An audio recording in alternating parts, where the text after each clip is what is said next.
আসসালামু আলাইকুম, সবাই কেমন আছেন? নিশ্চয়ই ভালো আছেন। তো আবার আপনাদের মাঝে চলে আসলাম আরেকটি নতুন ভিডিও নিয়ে। তো আজকের ভিডিওর বিষয় হচ্ছে যে আপনাদের মোবাইল পে বা টেকমো ইউআর পে এই ধরনের ওয়ালেট গুলো যেগুলো আছে অনলাইন ব্যাংকিং, আপনার মোবাইল ব্যাংকিং।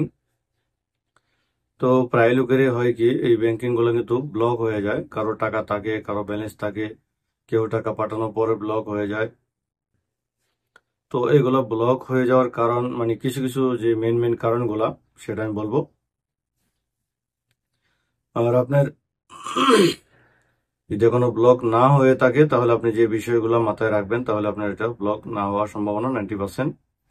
আর বিশেষ করে যদি ব্লক হয়েই থাকে তাহলে আপনাকে কি করতে হবে সবকিছু বিষয় কিন্তু আমি এই ভিডিওতে আপনাদেরকে এক এক করে বলে দিব। তো অবশ্যই ভিডিওটা কন্টিনিউ থাকেন। আর যদি আমার চ্যানেলে নতুন এসে থাকেন তাহলে অবশ্যই চ্যানেলটা সাবস্ক্রাইব করে পাশে থাকা বেল আইকনটি টিপে রাখেন। তো দেখুন, প্রথমত হচ্ছে আপনি যদি মোবাইল ইপে চালান বা ইউআর পে চালান অথবা টেকমো চালান, এসটিসি পে চালান, এই সবগুলা ব্যাংকেরই কিন্তু এবং যে আরো অন্যান্য ব্যাংক আছে আপনার সাব ব্যাংক, আলাজি ব্যাংক বা এই ধরনের যে ব্যাংক আছে সবগুলা ব্যাংকে এই অ্যাপ্লিকেশন এখন বর্তমান যে সিস্টেমটা করা হয়েছে, প্রথমত একটা মেন সমস্যা হচ্ছে বিপিএন।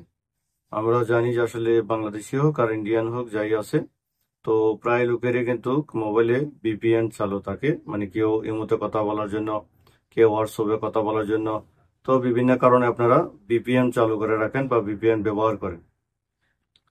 তো আপনার মোবাইলে যদি বিপিএন চালু থাকে আর সেক্ষেত্রে যদি আপনি আপনার মোবাইল অ্যাপ্লিকেশনটা ওপেন করার চেষ্টা করেন, তো প্রথমত আপনাকে তারা একটা ওয়ার্নিং দেয়, সামনে একবার দেখায় যে আপনার your mobile is have VPN. So এরকম একটা ওয়ার্নিং দেয়। তো যারা ওয়ার্নিংটা দেখে বুঝতে পারে তারা হয়তো সেটা বন্ধ করে তারপরে ওপেন করে। তো অনেক ভাই আছেন সেটা তারা বুঝতে পারে না, তারা করে কি ওকে করে দিয়ে আবার ট্রাই করে। তো আবার ট্রাই করে যখন দুইবার তিনবার ট্রাই করা হয় তখন কিন্তু আপনার অ্যাকাউন্টটাকে তারা ব্লক করে দেয়। এক। আর দ্বিতীয় হচ্ছে আপনি যদি মনে করেন যে একই অ্যাকাউন্ট, মানে আপনার যে ইউআর পে, টেকমো, মোবাইল পে, আপনার মোবাইলে লগ ইন আছে, আর একটা মোবাইলে লগ ইন করতে চাইতেছেন, আবার আপনি সেই আগের মোবাইলটাও লগ ইন করতেছেন, মানে একসাথে দুইটা মোবাইলে আপনি লগ ইন করার চেষ্টা করতেছেন, তখনও কিন্তু আপনার অ্যাকাউন্টটা ব্লক হয়ে যাওয়ার সম্ভাবনা বেশি থাকে। তার কারণ হচ্ছে তারা মনে করে যে আপনি তো একটা মোবাইলে অলরেডি লগ ইন আছে, তাহলে আরেকটা ডিভাইসে লগ ইন করতে চাইতেছেন বারবার। তো এটা হচ্ছে একটা কারণ। ঠিক আছে, এটা করবেন না। যদি আপনি মোবাইল পরিবর্তন করার ইচ্ছা হয় তাহলে আপনি যে মোবাইল আগে থেকে ছিল ওইটা থেকে সাইন আউট করে নেবেন, লগ আউট করে তারপর নতুন একটা ডিভাইসে ওপেন করবেন। এবং সেখানে যদি আপনার কোনো ধরনের টেকনিক্যাল সমস্যা দেখায় তাহলে বারবার ট্রাই করবেন না, একবার বা দুইবার ট্রাই করছেন খালাস। আচ্ছা, তারপরে তৃতীয় নম্বরে হচ্ছে আপনার পাসওয়ার্ড। আপনি যদি ভুল পাসওয়ার্ড বারবার দাবান, আপনি যদি মনে করেন যে পাসওয়ার্ডটা ভুলে গেছেন, আপনার মনে হইতেছে না, তাহলে আন্তাজে যে আমি একবার দিয়ে ঠিক আছে দুইবার দিয়ে দেখি তিনবার দিয়ে দেখি, এটাও করবেন না। আপনারা যেটা করবেন, প্রথমেই আপনি যদি যেহেতু পাসওয়ার্ডটা ভুলে গেছেন, ফরগেট পাসওয়ার্ড দিয়ে নতুন করে পাসওয়ার্ডটা রিকভারি করে নেবেন, তাহলে আপনার অ্যাকাউন্ট ব্লক হবে না। আর তারপরে হচ্ছে যে আপনি অতিরিক্ত ট্রানজেকশন, আপনি যদি মনে করেন যে বেতন হচ্ছে 2,000 টাকা 3,000 রিয়াল, এখন আপনি প্রতি মাসে মনে করেন যে 5, 10 হাজার 15,000 করে পাঠাইতেছেন, তো হয়তো বা তাদের লিমিট দেওয়া থাকে 20,000 রিয়াল, কিন্তু আসলে 20,000 রিয়াল তো আপনার সবার জন্য না, যাদের স্যালারি যেরকম সেরকম। কারণ আপনি যখন অ্যাকাউন্ট করেছেন তখন কিন্তু ওইখানে একটা অ্যামাউন্ট সিলেক্ট করছিলেন যে আপনি 2 থেকে 5 হাজার বা 5 থেকে 10 হাজার এরকম। তো ওইটা অবশ্যই আপনাকে মাথায় রাখতে হবে, ওইটাও করা যাবে না।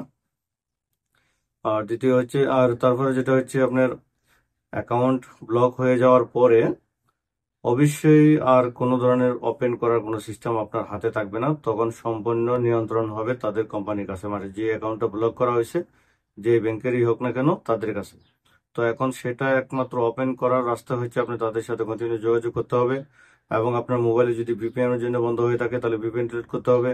যদি পাসওয়ার্ড ভুলের জন্য ব্লক হয়ে থাকে তাহলে আপনি এটা ওপেন করার পর প্রথমে আপনার পাসওয়ার্ডটা রিকভারি করে নেবেন, মানে আপনি যে কারণে অ্যাকাউন্টটা ব্লক হয়েছে সেটা আপনার আগে সংশোধন করে নেবেন।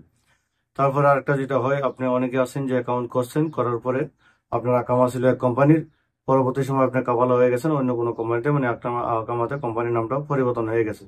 তো পরিবর্তন হয়ে যাওয়ার পর যদি অটোমেটিক কিছু কিছু ক্ষেত্রে আপডেট হয়ে যায়, তো অনেক ক্ষেত্রে আছে অটোমেটিক আপডেট হয় না, তখন তারা আপনার কাছে আপডেট চায়, মানে আপনার পুরো ইনফরমেশন গুলা আপডেট করার জন্য বলা হয়। তো সেখানেও যদি আপনার অ্যাকাউন্টের যে নাম থাকে বা কোম্পানির নাম থাকে, যখন আপনার আকামার পরিবর্তন হয়ে যায় আর নতুন করে রিনিউ করা হয়, তখন ওইটাকে আপনাকে আপডেট করতে হয়। আপডেট না করলে কিন্তু ওইটাও আপনাকে অ্যাকাউন্টটা ব্লক করে দিবে, কারণ তারা ভাবে যে কোম্পানির নাম পরিবর্তন হয়ে গেছে, যে কোনো একটা সমস্যা। তো এগুলো অনেকগুলো কারণ থাকে। তো তার মধ্যে যে যে বিশেষ যে কারণগুলো আমি বললাম, পাসওয়ার্ড ভুল দেওয়া, অন্য ডিভাইসে লগ ইন করতে চেষ্টা করা, এবং হচ্ছে আপনার যে মানে ভিপিএন চালু করা, এগুলো করবেন না, তাহলে কোনো সমস্যা নেই। তারপর যদি ব্লক হয়ে থাকে, তাহলে আপনার একমাত্র রাস্তা একটাই আছে, আপনি যেটাই বন্ধ হবে সেটা কাস্টমারের সাথে যোগাযোগ করে, তারা যা যা চায় আপনার কাছে, স্ক্রিনশট চায় বা ইমেল চায়, তারপরে ফোন করে আপনার কাছে আকামা নাম্বার, মোবাইল নাম্বার কি কি চায় সবগুলো তাদেরকে দিতে হবে, তারাই একমাত্র আপনি এটাকে সংশোধন করতে পারবে। এছাড়া আমি, আপনি বা অন্য কোনো ইউটিউবার বা অন্য কোনো লোক আপনাকে কিছুই এটা করে দিতে পারবে না। তারপর হচ্ছে যেটা আপনার একটা কথা মাথায় রাখবেন, অবশ্যই কাউকে আপনার যে পার্সোনাল ইনফরমেশন গুলা এমনিতেই দিবেন না, তবে আমার আকামার নাম্বার নেন, আমার আকামার ডেট অফ বার্থডে নেন, এগুলো নিয়ে আমাকে এটা ওপেন করে দেন, এগুলো করবেন না, তাহলে কিন্তু আপনি বিপদে পড়বেন। এটা অবশ্যই মাথায় রাখবেন। আপনি অবশ্যই শুধুমাত্র কাস্টমার কেয়ারের সাথে যোগাযোগ করবেন, আর কারোর সাথে আপনার কোনো পার্সোনাল ইনফরমেশন অবশ্যই শেয়ার করবেন না, এটা আপনার জন্য সিকিউরিটি। তো এটাই ছিল আজকের মতো, যারা তখন সাথে ছিলেন। আর এটা অবশ্যই যে কোনো ব্যাংক, ঠিক আছে, আপনি যে কোনো ব্যাংক যদি ব্লক হয়ে যায়, তাহলে একমাত্র রাস্তা আপনাকে কাস্টমার কেয়ারের সাথে যোগাযোগ করা। যদি কোনো ব্যাংকের হয়ে থাকে তাহলে আপনাকে ব্রাঞ্চে যোগাযোগ করা, ব্রাঞ্চে যাওয়া। আর যদি মোবাইল ওয়ালেটগুলো হয়ে থাকে তাহলে ফোনের মাধ্যমে তাদের সাথে যোগাযোগ করবেন, কোনো সমস্যা নেই। ওকে, তো ভালো থাকবেন। আসসালামু আলাইকুম রহমতুল্লাহি ওয়া বারাকাতুহু।